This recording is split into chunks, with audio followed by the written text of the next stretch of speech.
கைககு Appar Moon 6 கைககுவ demon ஆக்குனது கொக்கூசிபோ. But மூசானோட பிளட்ட குடுத்து தான் கைககுவ வந்து டீமன் ஆக்கியிருப்பாரு.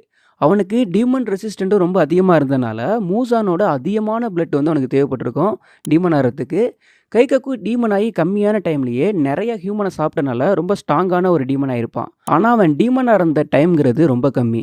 இதுக்கு முன்னாடி இருந்த கியோத்தரோ டீமனா 100 வருஷத்துக்கு மேல இருந்திருப்பான். அதனால அவனுக்கு டீமன் ஃபார்ம்ல ஸ்கில் ரொம்ப அதிகம். பட் கைககுக்கு வந்து ஒரு பிளஸ் இருக்கு. கைககு கொக்குஷிபோ மாதிரி பிரீத்திங் யூஸ் பண்ற ஒரு டீமன். இவன் தண்டர் பிரீத் வந்து யூஸ் பண்ணுவான். இவனோட சென்சே ஜிஹோரோ. இவனுக்கு பிரீத்திங்ல ஒரு நல்ல ஸ்கில் இருக்கும். ஆனா தண்டர் பிரீத்ல பேஸ் ஃபார்மா இருக்க தண்டர் கிளாப் அண்ட் ஃபிளாஷ வந்து இவனால கத்துக்கிட்டு இருக்க முடியாது. மத்த 5 ஃபார்ம் வந்து இவன் யூஸ் பண்ணுவான். இவனோட பிளட் டீமன் ஆர்ட் வந்து எலக்ட்ரோகினீசிஸ். இவனால லைட் அண்ட் எலக்ட்ரிசிட்டியை கிரியேட் பண்ணி அதை மேனிபுலேட் பண்ண முடியும். இது ரியலா இருக்கும்.